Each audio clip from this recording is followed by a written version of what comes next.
Доброе утро, дорогая республика! На календаре 4 июля. Это утро, как всегда, встречаем с вами мы, телеканал Якутия-24 и НВК Саха. И с вами я, Дарья Анкехова. 8-е летние игры «Дети Азии» в самом разгаре. Все жители и гости республики продолжают болеть за команды, посещают спортивные площадки и, конечно, не забывают и про культурную программу, которая в эти дни не просто, я бы сказала, насыщена, а очень насыщена. Ну и, как всегда, в прямом эфире мы с вами сегодня поговорим с очень интересными гостями. Мы узнаем последние новости из мира спорта. Ну и обязательно, конечно же, дорогие друзья, мы призываем вас оставаться с нами в ближайший час, потому что все, что можно рассказать про «Дети Азии», вы можете узнать вот в течение ближайшего прямого эфира. Легкую атлетику принято называть королевой спорта, потому что она является одним из самых массовых видов спорта, и в ее дисциплинах всегда разыгрывалось наибольшее количество медалей. На дорожках стадиона Туймада выявили лучших из лучших. Спортсменам не помешала ни жара, ни серьезная конкуренция. И это принесло результат – новые рекорды за всю историю игр. Преодолеть эту планку. Есть 2 метра! Аплодисменты! В секторе прыжков уралец Илья Боярников улучшил свой личный показатель. Он впервые взял высоту в 2 метра. Этому поспособствовал аксессуар любимой девушки. За меня болеет моя девушка. Ее зовут Лена Вандышева. Каждое соревнование вожу его, дает мне настрой. 2.03 это КМС. Обидно, конечно, что не взял. Ну ладно, с кем не бывает, потом возьму. Арина Велетнюк из Беларуси не приблизилась к своему максимуму. Соперницы остановились на отметке 160 сантиметров. Арине 171 покорился со 2-го раза. Далее все попытки были неуспешны. Соревнования прошли для меня не очень удачно. Я, конечно, очень рада, что выиграла, заняла 1-е место. Однако я немного расстроена, потому что я не прыгнула по своему личному рекорду. Хотелось, конечно, прыгнуть 175, но как получилось. Легкоатлеты выявили лучших в беге на 200 и 800 метров, также в беге с барьерами. Виктория Урсова из Приморья получила уже 2-е золото игр «Дети Азии». Урсова вырвала золотую медаль. Пока идем по плану, как и с тренерами разговаривали, с ее тренером тоже разговаривали, планировали. Как тренер сказал, передали совет тренера, все, она выполнила установку, в принципе, сделала все, что должна была, и поборолась, пободалась, вот и все. Если днем ранее Беларусь была безоговорочным лидером на многих дистанциях, то во 2-й соревновательный день им серьезную борьбу навязал Матвей Чулкин из Урала. На финише, наоборот, все супер отработал. Думал, где-то посередине уйду. Нет, держал соперник до конца меня. Сибиряки тоже не отстают. Они уже золотые и серебряные медалисты. Никита Попов в прошлом году на играх стран СНГ занял 1-е место. И вот 2-я победа на международных стартах. Представитель Узбекистана. Очень сильный парень был. Удивился во время начала забега, как он так сбегал, как он так начал. На сектор приглашаются крылатые прыгуны. Республика Саха-Якутия как организатор соревнований на правах хозяев может включить свои коронные традиционные виды спорта. Это хапсагай, масс-рестлинг и якутские прыжки. Уже после первых попыток есть обновленные рекорды. Глеб Клепенин из Казахстана обновил рекорд игр, показав лучший результат 40 метров 46 сантиметров. По сумме троеборья якутянам не было равных. Максим Семенов и Марк Никитин разделили 1-е и 2-е места. Бронза у москвича Матвея Балашова. А среди девочек все же Анна Андреева из Москвы с рекордом игр была лучше Екатерины Ивановой из Сибири. Именно между ними шла упорная борьба. На 3-й позиции троеборья расположилась Дарья Громова из Якутии. Елена Егорова, Савелий Сергеев.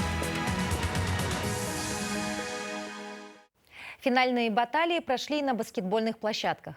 Баскетбол – это не только физическая активность, но и умение контролировать свои эмоции, находить мотивацию и поддерживать высокую концентрацию во время игры.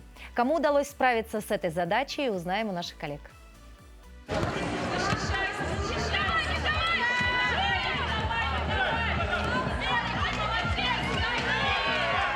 финальный день соревнований по баскетболу. В борьбу за медали вступили 8 лучших команд. Среди юношей в финал вышли команды Беларуси и Узбекистана.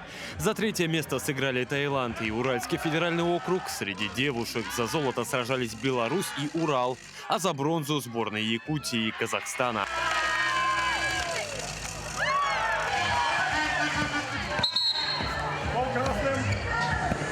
Представительницы казахской сборной с первых минут тайма начали показывать свое преимущество. Активные защитные действия, яркие передачи, результативные атаки, и сборная хозяйки игр остаются позади по очкам.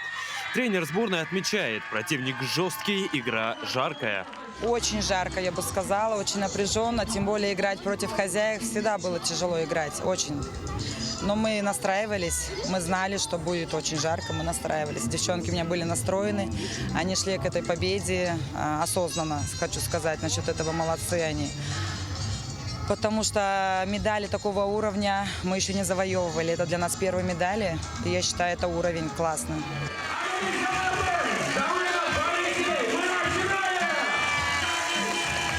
Дудки, вувузелы, палки-стучалки и флаги все 10 минут матча трибуны не умолкали. Такая поддержка, безусловно, много значит для спортсменов. Второй номер казахской сборной отмечает, что в самые напряженные моменты матча энергия болельщиков придавала необходимый заряд. Последние секунды трешкой забиваешь. Не знаю, такой хорошие эмоции, тебе все скидывают, и такая одна, и трешка забиваешь. Соперники очень тоже играющие, которые хотели оторвать у нас борьбу, но мы оказались сильнее. И вот. Мы сыграли командный в этот раз. Как признаются сами спортсмены, баскетбол учит не сколько выносливости и целеустремленности, сколько работе в команде. Ну а слова баскетболистов очень удачно дополняет слоган самих игр. Один континент, одна команда. Петр Васильев, Ренат Нахиев. Тренер – это не просто инструктор или наставник в спорте, но это самая главная, ключевая фигура в жизни спортсмена. Их важность и влияние на успехи спортсмена велики. Они отвечают не только за физическую подготовку и тренировки, но и за ментальное развитие, мотивацию и психологическую поддержку. У нас сегодня в гостях директор инновационного центра Олимпийского комитета России, заслуженный тренер Советского Союза и России, воспитавший 15 олимпийских чемпионов и 25 чемпионов мира, лучший тренер по лыжным гонкам 20-го столетия Российской Федерации Александр Алексеевич Грушин. Доброе утро. Доброе утро. Александр Алексеевич, давайте вспомним вашу юность, ваше детство. Вот как вы пришли в спорт и сразу ли пришли в лыжные гонки? Ну, практически да. Я же родился в Мурманске, на севере. Поэтому там один из тех видов спорта, который наиболее популярные лыжные гонки. Поэтому оттуда пошло. Вначале сам потихонечку, как говорится, бегал, но определенные сложности заставили вернуться к тому, что он начал подготовку, тренировать. Тренировать стали. Тренировать. То есть да. в тренерство вы пришли уже, да, после профессионального спорта? Практически, да. Но там последние года, как говорится, параллельно, как играющий тренер, как сейчас модно говорить. Вот. Но то, что по ступеням прошел все, начиная от тренера коллектива физкультуры, городского совета, тренер центральных советов, потом тренер ДСО профсоюзов, вторых сборных, первых сборных. Всю линейку. Всю линейку. Вот, а с вашей точки зрения, как можно определить талантливого спортсмена, у которого действительно может быть хорошее будущее? Ну, это, понимаете, в чем дело? Тут от знаний и умений тренера зависит. Это первый вопрос. И мало того, что даже он сам, как говорится, готовился или еще что-то, должны быть определенные знания и определенный опыт тренировки, который потом в конечном счете перерастает в определенную степень интуиции. Вот здесь вот это самая главная черта, которая, в общем-то, необходима тренерам. Это интуиция. Ну и, по идее, тренер — это творческая деятельность, абсолютнейшая творческая. Абсолютное творчество, да. Да? Вы воспитали 15 олимпийских чемпионов, да? Есть ли у вас какой-то свой секрет, может быть, который отличает вас от других, да, тренеров? Может быть, какая-то определенная жесткость, либо наоборот, очень доброе отношение к воспитанию? Нет, у меня, когда был тренером, это жесткость большущая, это требования большие, это невыполнение. И, будем говорить, было выработано свое видение вопроса, своя методика, очень, которая предполагала выполнение больших, огромных нагрузок с определенной интенсивностью, так будем говорить. Ну, это методическая сторона вопроса. Александр Алексеевич, а можно ли сказать, что вот олимпийского чемпиона можно воспитать в течение 15 лет или 10 лет? Или на вашей практике временной промежуток он не имеет значения? Ну, это все зависит от спортсмена, который попадается. Есть суперталантливые, так будем говорить. Есть, будем говорить, несколько поменьше, обладающие генетическими какими-то предрасположенностями. Но вообще, в принципе, при любой ситуации, наверное, в среднем это около 10 лет тратится. 10 лет, чтобы получить чтобы олимпийскую медаль. Да, совершенно верно. Вы приехали в Якутск, чтобы провести лекции, да, по подготовке спортсменов к соревнованиям, да? То есть вы готовили спортсменов или все-таки руководящие должности? У нас здесь два момента. Мы сюда приехали, во-первых, у меня только что несколько дней назад закончилась, будем говорить, такая сессия по определению функционального состояния спортсменов. У меня приехали специалисты по, будем говорить, с оборудованием специальным, на которое проходят тест спортсмены. Это прошло, а сейчас будет мероприятие, сегодня уже началось мероприятие, это курс повышения квалификации для тренеров. Вот, по определенной программе, которую, в принципе, пожелали, изъявили услышать ваш тренер, мы предварительно связывались.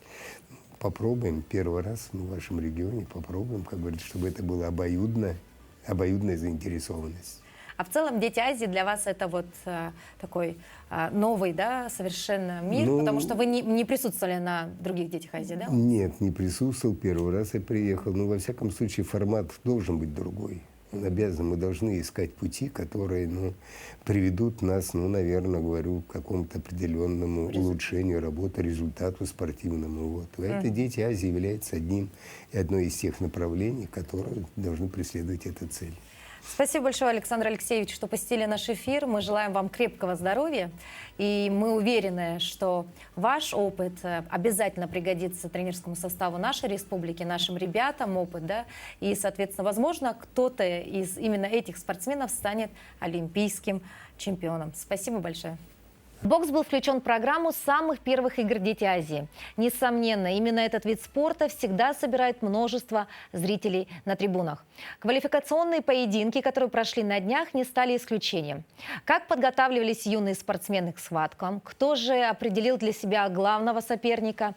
И кого бокс все-таки учит не бить, а держать удар? Узнаем далее.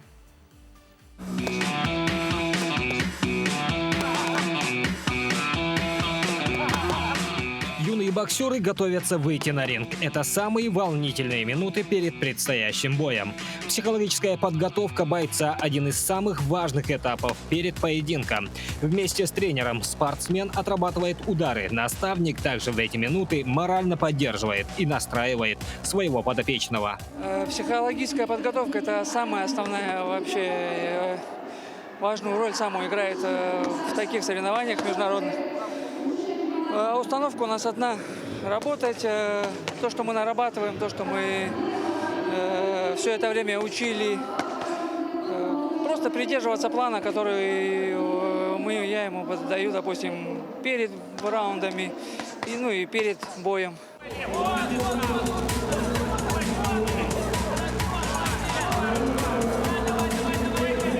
Марал Толепберген из Казахстана выступает в весовой категории до 50 килограммов. На протяжении всех 3 раундов юниорка работала вторым номером. Каждый раз она переводила атаки своей соперницы из Беларуси. Спортсменка эффективно работала по корпусу, что принесло свои плоды.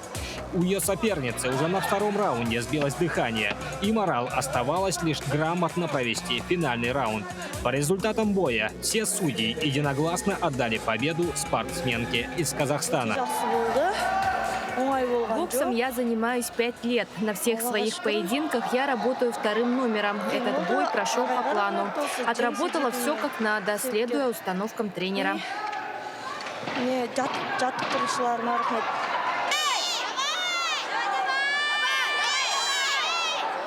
Юные гимнастки из Узбекистана болеют за своих боксеров. Своими кричалками они буквально затмили остальных болельщиков. Безусловно, такая бурная поддержка подбадривает спортсменов на ринге. Как будто по волшебству каждый спортсмен из Узбекистана, окрыленный поддержкой земляков, одерживал победу.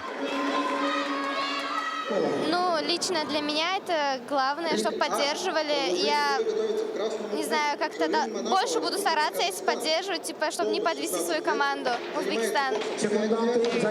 За кого вы сегодня болеете? Мы за Узбекистан, за Нилюфар сейчас выступает в синем.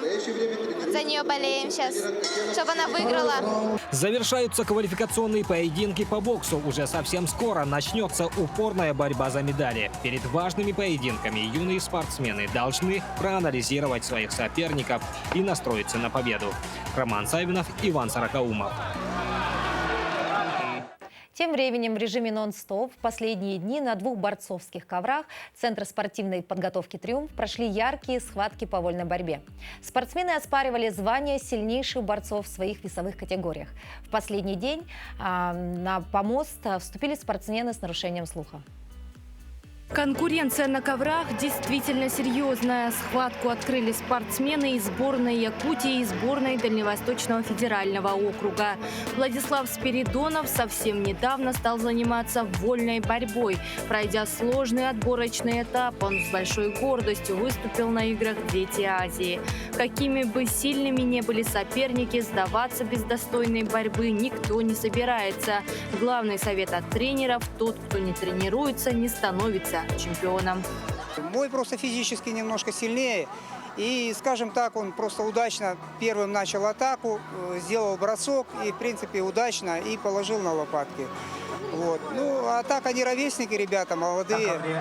У них еще все впереди. Однако немаловажным является эмоциональная сторона. Вдохновлять и вселять веру в себя – вот основная цель родителей юных спортсменов. В то время, как сказали, вы будете участвовать в «Дети Азии», у меня уже волнение. Одно то, что он участвует, у меня уже гордость. Главное участие для нас, потому что мы только начали, только начинаем. Надеемся еще больших успехов.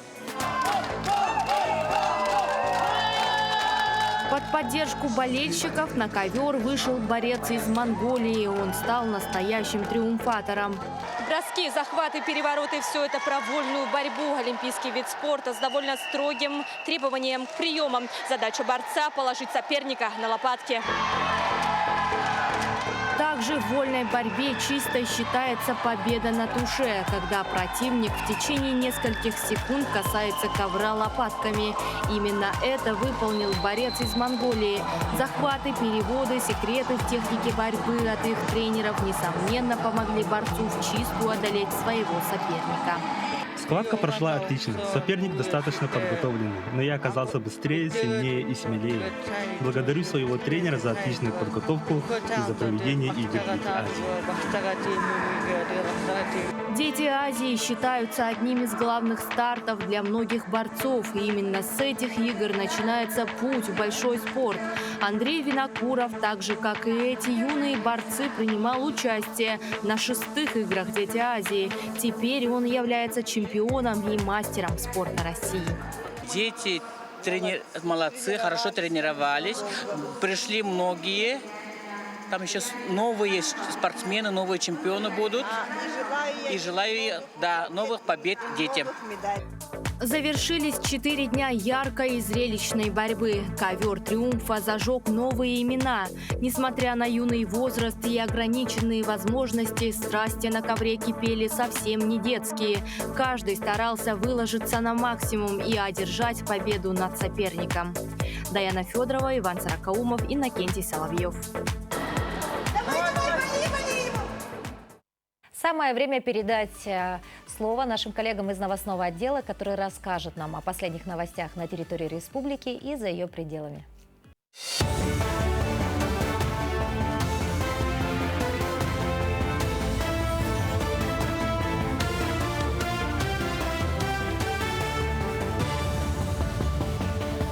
Коллеги, доброе утро. Доброе утро, Якутия. Предлагаем блок новостей. Мастер-класс от настоящего чемпиона мира по боксу. В рамках игр «Дети Азии» организован боксерский интенсив с детьми. От главного судьи игр, чемпиона мира, а также участника третьих игр «Дети Азии» Мирея Акшалова. Приняли участие ученики спортивных учреждений и воспитанники боксерского клуба «Панчер», где и прошла тренировка с приглашенным спортсменом. Прежде чем перейти к практической части, с детьми провели разминку с бегом и прыжками, после которой они услышали советы от Мирея Акшалова и перешли к ударам. Сам мастер-класс является частью проекта «Союз выпускников», в котором принимают участие спортсмены прошлых игр «Дети Азии» и делятся своим опытом с детьми. Вхожу в Союз выпускников «Дети Азии». Мы проводим мастер-классы, образовательная программа есть «Путь к Олимпу». В прошлом году мы ездили в Бишкеке, тоже в Киргизии, проводили тоже мастер-класс. В этом году в Таиланде тоже проводили мастер-класс. Подскажем, поделимся опытами, чтобы какую-то в дальнейшем, когда они будут выступать, от этого брали пользу. В играх «Дети Азии» участвуют юные спортсмены из 24 стран. Среди них команда из Бангладеш. Зариф Фирдоус с 22 года занимается масс-рестлингом. С национальным якутским видом спорта его познакомил известный масс-рестлер из Узбекистана. На играх «Дети Азии» Зариф выступил в весовой категории более 80 килограммов. По словам юного спортсмена, в соревнованиях в Якутии он набрался опыта, воочию увидел приемы якутских масс-рестлеров. Между тем, в Бангладеш масс-рестлинг развивается с 2015 года. В первую очередь предпочитают как можно сильнее взяться за внутреннюю сторону и тем самым уже с этого начинать свое наступление. Очень большое внимание уделяется движениям ног своих оппонентов, поскольку от этого зависит, каким образом ему также необходимо передвигаться. Детям и молодежи нравится масс-рестлинг из-за того, что этот вид спорта контактный, и он очень сильно зависит от уверенности спортсмена в себе, а также его напористости. Поскольку если ты с самого начала не будешь проявлять свою инициативу, то ты обязательно уже в начале и проиграешь. Уникальная научно-исследовательская экологическая экспедиция завершилась в Амгинском улусе. Участвовали 40 учеников школ из 7 районов и Якутска. Экспедиция научила школьников методике и практике исследования экологии в полевых мастерских, познакомила с деятельностью местных музеев по краеведению, реализовала исследовательские проектные образовательные программы. В ходе экспедиции каждый участник разработал мини-проект вместе с научными руководителями по таким направлениям, как орнитология, ботаника, энтомология, гидробиология и экология.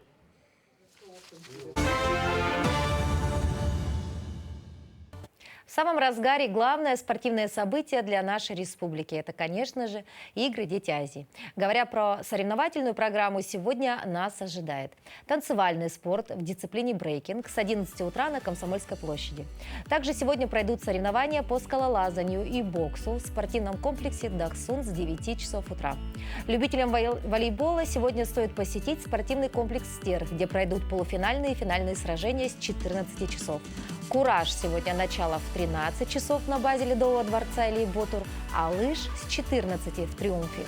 Также сегодня пройдут соревнования по пулевой стрельбе, стрельбе из лука, шахматам, стендовой стрельбе. Всю подробную информацию о программе спортивной вы можете получить на сайте Международных игр «Дети Азии». Также сегодня насыщенный день и культурными мероприятиями. Например, жители и гости Якутска могут сегодня посетить детскую развлекательную программу, которая пройдет на Комсомольской площади с 11 утра. Также сегодня пройдет очень интересный этноконцерт «Хамус и Тоюк». Это произойдет в 4 часа дня. Медальную церемонию обязательно нужно посмотреть в 19 часов. Замечательный концерт сегодня пройдет, который называется «Нулевые». Пройдет он в парке. Ну а на площади Орджоникидзе в 14 часов также будет концертная программа. В 19:00 очень интересная подготовлена программа Государственным театром оперы и балета. В принципе, сегодня очень много есть чего посмотреть, чего повидать. Самое главное, найдите свободное время, было бы желание, и вперед. Найдите хорошую компанию и обязательно посетите спортивные и культурные мероприятия. Юные мастера на татами встретились в очередном соревновательном дне. В состязаниях приняло участие около 60 спортсменов, продемонстрировав свою смелость, честность и самоконтроль. Кому из них удалось продемонстрировать не только физическую силу, но и ум и благородство, расскажет нам наша коллега Надежда Саханская. Не секрет, что боевые единоборства, такие как тэквондо, дзюдо и карате, пользуются большой популярностью у поклонников спорта, потому что здесь в первую очередь все очень зрелищно, ну а во вторую, конечно, неожиданно, потому что неизвестно, что в какой момент может произойти на татами. Дзюдо – это не просто спорт. В первую очередь это философия уважения к старшим и, разумеется, к сопернику. Да и более чем известно, что азиатские народы – любители единоборств. Через многие века они несут традиционные виды спорта, которые сегодня вышли на мировой уровень. Сегодня на татами сошли спортсмены в категориях девушки свыше 70 и юноши свыше 90 килограммов.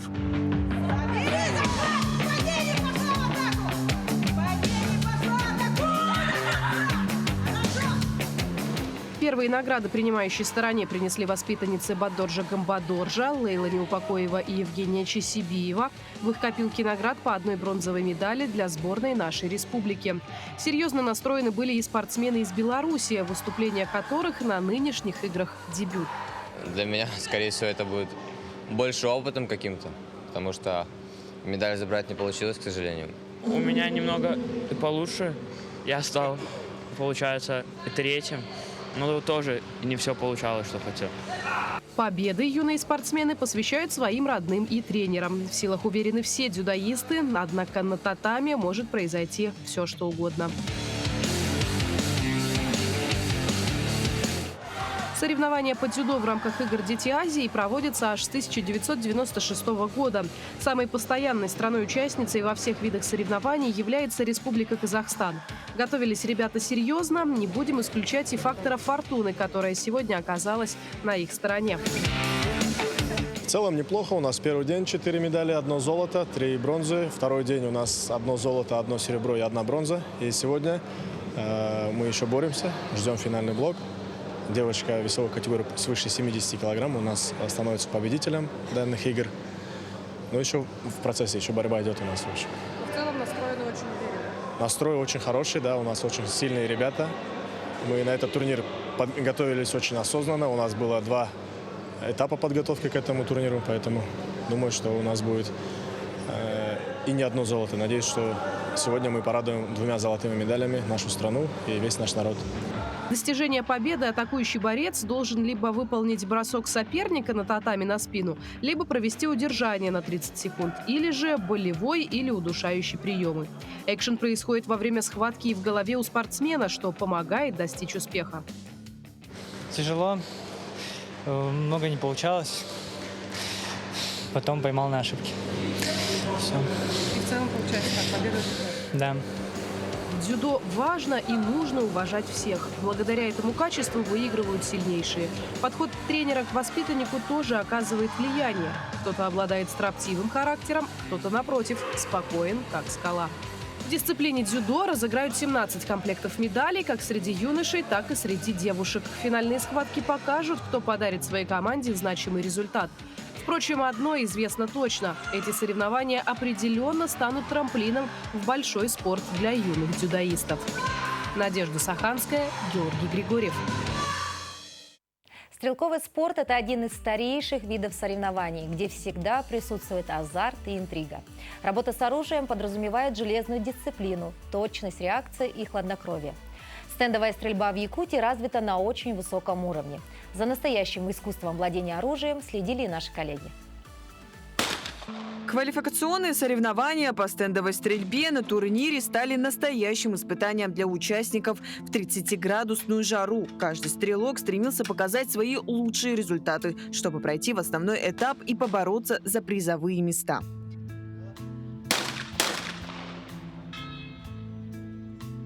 Соревнования проходят на нескольких площадках, разделенных по типу мишеней и уровню сложности. Стрельба велась из гладкоствольных ружей, дробовыми снарядами по мишеням, тарелочкам, которые выбрасываются в воздух с помощью специальной машины и летят со скоростью 20 метров в секунду. На траншейном трапе у участников улетает вот такая вот мишень. Сложность в том, что она может вылететь с левой, с правой, либо с центральной части поля. Задача участников – выбить как можно больше мишеней и заработать максимальное количество очков. Состязания по стендовой стрельбе имеют несколько аспектов, которые делают их особенно сложными. Тут важны не только техника, но и психология. Тренеры отмечают, что отсутствие бруствера и высокая температура делают задачу еще сложнее. Климат такой, ведь достаточно жарко, и солнце светит вот, и как высоко, даже нам на Урале непривычно, что он так высоко стоит, достаточно жарко, и у вас неожиданно как бы оводы, да, мы не ожидали такое количество оводов, и как бы от них невозможно защититься, потому что спортсмен стоит, он сконцентрирован на вылет мишени, на обработку ее, и он не чувствует, что на него село это вот овод-то. И когда уже укусит, уже как бы поздно реагировать и больно. Особенно уверенно на местной площадке чувствовал себя потомок заядлых охотников, якутянин Данил Копылов. Обладая трехлетним опытом, он демонстрировал точные и быстрые движения. Несмотря на изнуряющую жару, каждый его выстрел был результатом многолетних тренировок. Это очень сложный вид спорта. Тут каждая мелочь играет свою роль. И надо все практически идеально делать. Доли секунды, вот 2 миллисекунды могут решать, промах будет или бита. С холодной головой подходить к каждому выстрелу. Ни о чем не думать. У меня все есть, движение, техника, все наработано. Конечно, ожидали, к этому и готовились. Да, специально стреляли в плохую погоду. Вот все время тут насекомые летали все. Комары, тюлемени. Первый этап соревнований стал настоящей проверкой мастерства и выдержки для участников. Теперь осталось дождаться финала, где лучшие из лучших сразятся за звание чемпиона. Дарья Короленкова, Радомир Сергеев.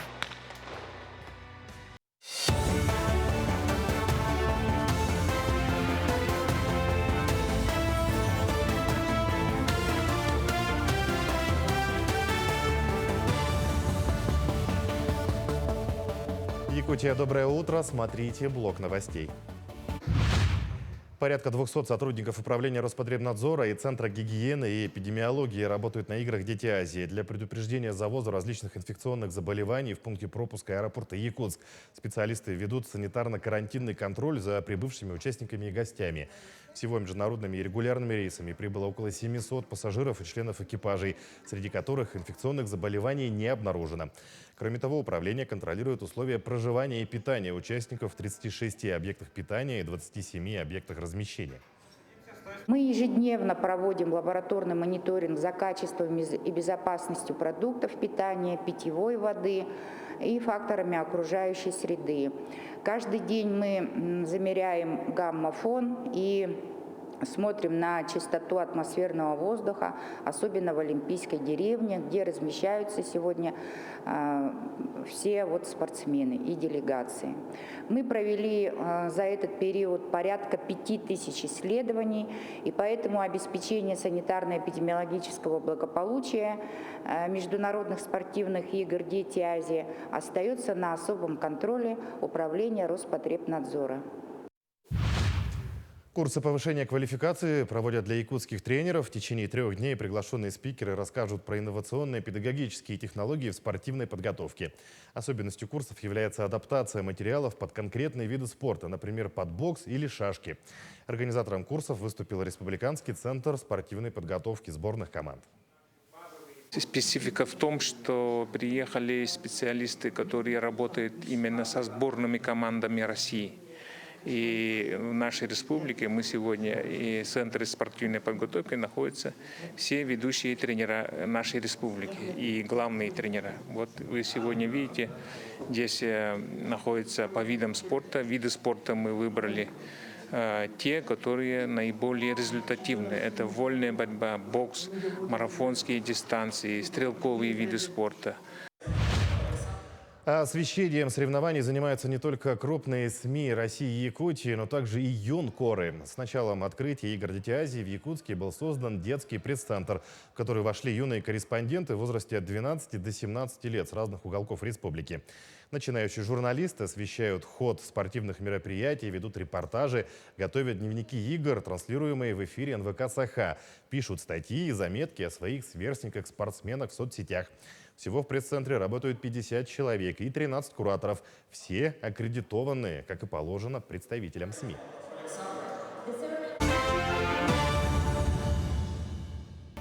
На стадионе «Юность» идут соревнования по стрельбе из лука. Выставлены мишени, и на стартовую линию вышло 47 спортсменов из 5 стран. Лучники приступили к квалификационной части. Стрельба из лука – это не просто физический тренинг. Это и интеллектуальная игра, которая требует от стрелка мыслительного и эмоционального контроля. Мамонтенок Мадун натянул свой лук и прицеливается к мишени, чтобы попасть прямо в яблочко. А бурундук Саина, конечно же, его поддерживает. Внимание приковано к фаворитам соревнований. Москвичи на предыдущих играх забирали всевозможные награды и медали. В этот раз они представлены только 2 спортсменами. Несмотря на то, что нас так мало, мы рассчитываем достаточно высокие результаты. Привезли сильнейших в этом возрасте. Вот. Команда для нас, в общем-то, не новая. 60 метров мы регулярно стреляем в Москве, отбираемся. А вот лучник из Кыргызстана участвует на играх «Дети Азии» уже во 2-й раз. Так получилось, возраст совпал. Во Владивостоке ему было всего 11 лет. Но и здесь Лутфулла младше всех своих соперников. Не с главным тренером пошел, и мандраж был у меня тогда. Вот сейчас нормально. Сейчас хоть не последний, но нормально. В списке участников 3 мастера спорта из Беларуси, Урала и Дальнего Востока. А всего на огневой рубеж вышло 47 спортсменов. У нас сильные спортсмены российские, конечно, из Дальневосточного федерального округа. И интересно, что все команды представлены спортсменами из разных регионов своих округов. То есть это тоже здорово, что каждый регион смог направить, ну не каждый, конечно, но сильнейшие спортсмены из своих регионов приехали участвовать. То есть отбор был серьезный. Здесь много тех, кто участвовал на играх «Дети Азии» в разное время. А сейчас они выводят уже своих подопечных. Среди них чемпион игр 2012 года Михаил Симушин. Все зависит только от самих ребят. Они как бы управляют своей стрельбой. Я уже все, что мог сделать, сделал на тренировках. А тут я могу их только направить, подуспокоить и все. Почетный гость, серебряный призер Олимпиады в Рио-де-Жанейро Туяна Дашидаржиева уверена, что игры «Дети Азии» – стартовый толчок в большой спорт. 12 лет тому назад она на якутской земле, на этом же самом стадионе «Юность» познала вкус победы. В комплексе вот всего соревнования вообще отличные для 16-летнего возраста, просто идеальные. И мне кажется, сейчас вот наши спортсмены получают огромное удовольствие от них. Дети Азии. 1 континент, 1 команда. По итогам первого дня лидируют Алдар Матвеев из Сибири и Александра Цыденова из Дальнего Востока. Но самое интересное впереди. Спарринги в личке и в команде. Евгения Егорова, Виктор Олесов. Дети Азии – это не просто спортивные игры, это судьбы людей. За всю историю игр выросло несколько поколений. И, конечно, для большинства из них это одно из самых ярких событий в их жизни. 8-е игры собрали большое количество выпускников, которые приехали не просто ощутить и вспомнить те эмоции, но и поделиться своим опытом с юными спортсменами. На призыв приехать на игры в Якутск выпускники отозвались с большим энтузиазмом. В рамках проведения игр «Дети Азии» именитые спортсмены проводят для юных якутян мастер-классы и другие встречи. Союз выпускников был учрежден в 2023 году Международным комитетом. Работа направлена на объединение всех спортсменов, которые принимали участие в играх разных лет. В первую очередь было приятно получить обратную связь в плане того, для чего такие встречи проводятся, что нужно сделать для того, чтобы улучшить игры. Отмечен высокий уровень организации соревнований. Для того, чтобы ее получать, эту обратную связь, обмениваться мнением, был создан вообще союз выпускников. И для того, чтобы их объединить, чтобы они друг с другом менялись мнениями, друг другу помогали, приезжали в страны, проводили мастер-классы, встречи, работу с детьми, вниманием привлекали и детей к занятиям спортом, и своим вниманием и своими знаниями привлекали в том числе и внимание к самому проекту «Дети Азии». Организация показала себя как хорошая движущая сила, объединяющая ребят из разных стран и регионов России для развития детского спорта. Проводятся встречи с юными спортсменами и различные мастер-классы. Ребята делятся с детьми опытом, которого им самим не хватало в начале пути. Подобные мероприятия уже проводили в Астане, Бишкеке и Таиланде. Чемпионка 4-х игр «Дети Азии» держит ту самую медаль 2008 года и с трепетом вспоминает это время. Эта медаль, мне было 15 лет, и в детстве ты, наверное, переживаешь эмоции ярче, чем когда становишься взрослым. Это, наверное, да нет, не наверное, это самая эмоциональная медаль. В детстве выиграть гораздо глобальнее это все казалось, такое почему-то большим. Ты маленький, ты везешь домой медали. И я выиграла и 100 метров, и 200 метров. Мне казалось, что все, весь мир у моих ног. Я в этой жизни достигла всего. Это самая большая, бесценная награда. Самая большая гордость. А вернуться в Якутию в качестве выпускника для Виктории почетная миссия. Спортсменка в восторге от знакомства с национальной культурой республики и от организации игр. Когда в 2008 году мы приезжали, я кроме стадиона и деревни не видела ничего. Потому что ты выступаешь на соревнованиях, я не знала ни о культуре. Для меня просто была локация, стадион и место, где я живу. Приезжать в качестве выпускника — это интереснее в плане кругозора. Нас ознакомили и с культурой. У вас невероятно сохранены традиции. И это почетно. Вчера буквально с мужем разговаривали, я когда уезжала, меня хотели пригласить на долгий срок. Семья, работа, обязанности. И мы укорачивали, дошли до какого-то минимального минимума. А вчера муж говорит: а там билеты тебе нельзя перенести, может, ты еще останешься? Тебе там так... У меня муж родился в Мирном. И мой сын сейчас говорит, он говорит: мама уехала там, где папа родился. Не то, что по работе. Мама поехала смотреть, где папа родился. Одним из ключевых событий программы 8-х игр «Дети Азии» образовательный проект для юных спортсменов «Путь к Олимпу», направленный на продвижение олимпийских ценностей, чистого спорта и спортивной психологии, а также для укрепления дружественных отношений между молодыми спортсменами. Вот, в 2016 году попал на «Дети Азии», выиграл первенство России, такой международный. Для Назара из команды Республики Беларусь, как и для большинства юных спортсменов, это первые дальние и масштабные соревнования. На родину он вернется уже чемпионом. В паре в настольном теннисе с Петрашевским Александром мы взяли бронзовую медаль. Девочки у нас тоже в паре взяли золотую медаль. Все мы молодцы, мы все довольны тем, что сюда приехали, организация хорошая, нам все понравилось. Первая такая поездка у нас, в принципе, у всех 4, кто поехал. Здесь все гостеприимные, дружелюбные. Очень нравится общаться с людьми из Якутии. Кому ты первым позвонил, когда вот медаль взял, может быть? Первым я позвонил, конечно, родителям. Они больше всего рады, то, что я до сюда дошел и смог реализовать все свои силы здесь. Надеемся, участники игр еще не раз встретятся друг с другом на спортивных помостах. С теплотой будут вспоминать свои первые медали и игры «Дети Азии». Катерина Винокурова, Виктор Олесов, Георгий Григорьев. С 1 июня по 6 июля в рамках 8-х игр «Дети Азии» на различных площадках столицы республики проводится огромнейшее количество культурных мероприятий. Всего программа насчитывает более 50 разновидностей мероприятий различного масштаба. Сегодня у нас в гостях Василий Слепцов, директор Государственного театра коренных малочисленных народов Севера, куратор культурной программы «На площади Дружбы», и Алексей Захаров, художественный руководитель Республиканского дома народного творчества. Он является куратором культурной программы «На площади Орджоникидзе». Доброе утро. Доброе утро. Здравствуйте. Ну вот у вас так очень хорошо разделено, да, все, один на одной площади работает, другой на другой, да. Вот, собственно, почему такое разделение, да, и насколько обильна эта программа, да, то есть у вас равные, так сказать, полномочия, у тебя 30 мероприятий и у меня 30, или все-таки все зависит от локации? Доброе утро еще раз. Ну, как вы правильно сказали, очень много мероприятий в рамках проведения наших 8-х игр «Дети Азии». Ну и в этой связи был создан штаб культурной программы «Игры Дети Азии». Штаб возглавляет Брызгалова Сардана Семеновна.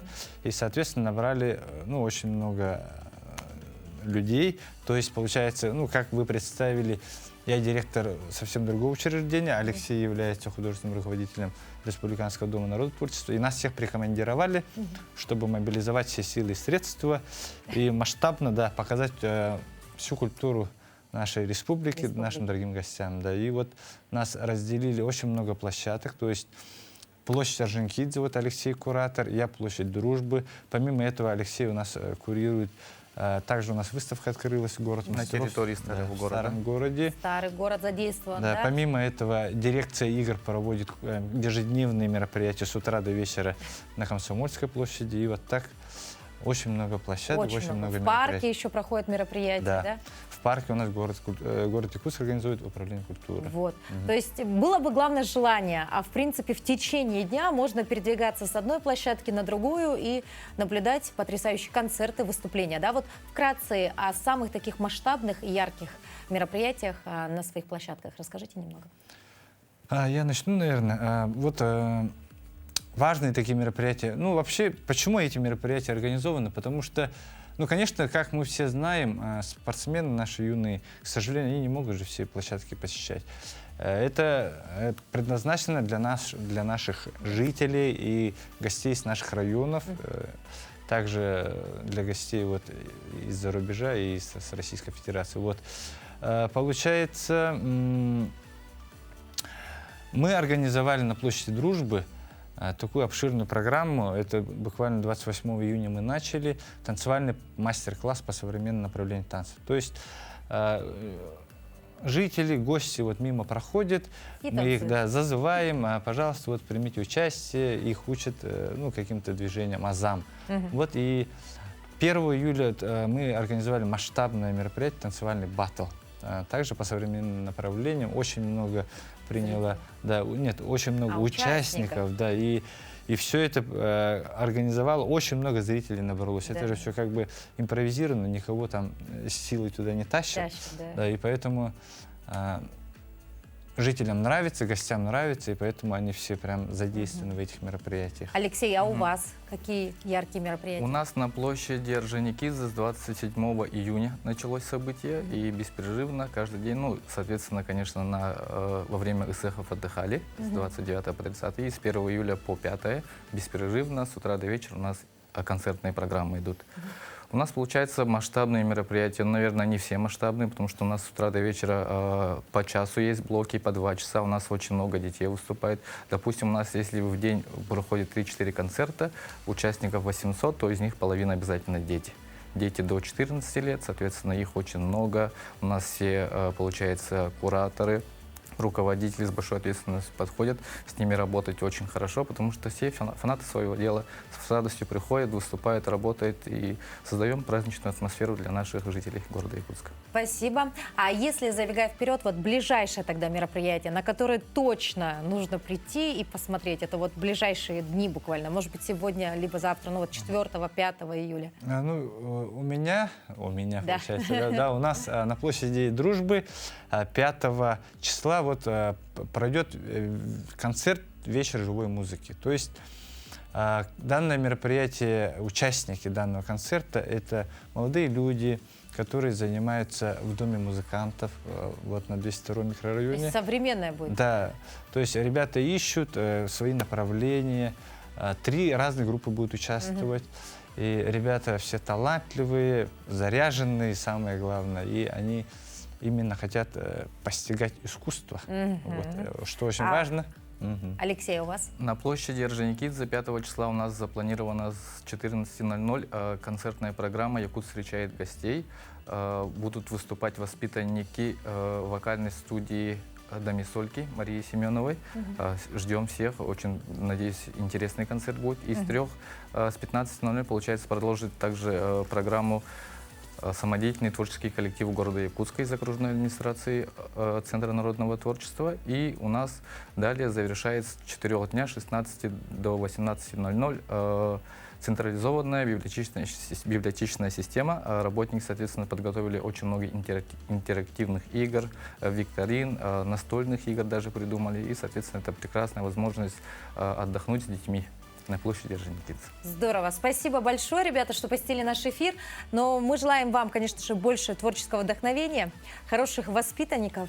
Ну и пускай эти дети Азии также войдут в вашу историю жизни и останутся в памяти надолго. Спасибо большое. Танцевальный спорт – это понятие, широко известное в кругу самих спортсменов. Однако до сих пор бытует мнение, что танцы – это не спорт, а лишь, ну, допустим, хобби. Это большой миф, и мы готовы его развенчать. Игры «Дети Азии» – яркий тому пример. Чтобы стать успешным спортсменом, необходимо тренироваться не меньше, чем тренируются спортсмены олимпийских видов спорта. При этом нужно развивать дополнительные качества, такие как балет, растяжка, ОФП, круговые тренировки. Также прибегают наши танцоры и к помощи спортивного психолога. Недавно состоялись финальные и полуфинальные соревнования по танцевальному спорту. Давайте посмотрим, как это было. В дисциплину двоеборья входят две программы. Европейская – это медленный вальс, танго, венский вальс, медленный фокстрот, квикстеп. И латиноамериканская, в которую входят самбо, ча-ча-ча, румба, пасадобль и джайв. 10 разновидностей танцев, отличающиеся по характеру, технике и темпу. Спортсмены должны не только в совершенстве владеть техникой и иметь потрясающую физическую форму, а также артистизм и индивидуальный стиль.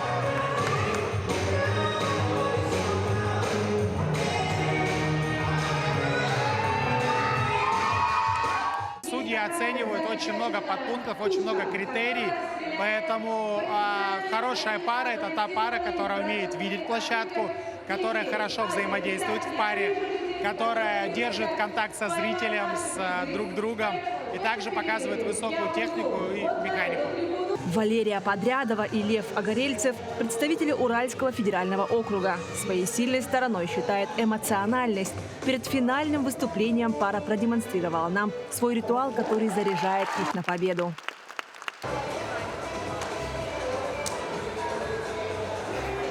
Мы умеем очень хорошо показывать свои эмоции, вот как раз-таки отдавать энергию и, как Лёва сказал, устраивать шоу.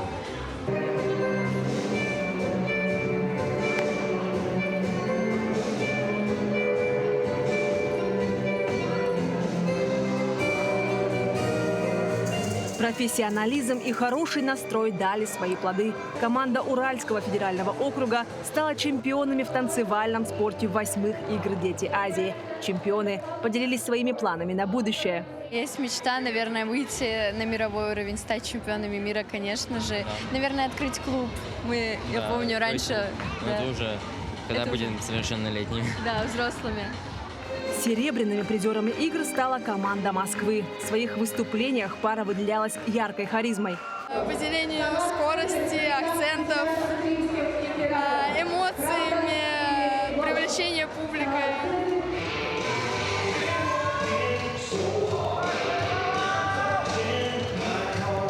Ребята выступили достойно, высоко оценили отзывчивую публику и организацию и также поделились своими планами на будущее. Я хочу стать тренером в будущем, открыть свою танцевальную школу. У него тоже явно много планов. Я хочу очень развиться в танцевальном плане, стать высокооплачиваемым тренером и построить свою школу танцев и открыть свой танцевальный ресторан. Танцевальный спорт в программе игр «Дети Азии» был только в 2008 году. Спустя 16 лет дисциплина вернулась в игры и порадовала зрелищными выступлениями и высоким уровнем исполнения номеров. Организаторы и зрители надеются, что в следующих соревнованиях дисциплина соберет еще больше представителей с разных стран. Марферина Алексеева, Станислав Потапов.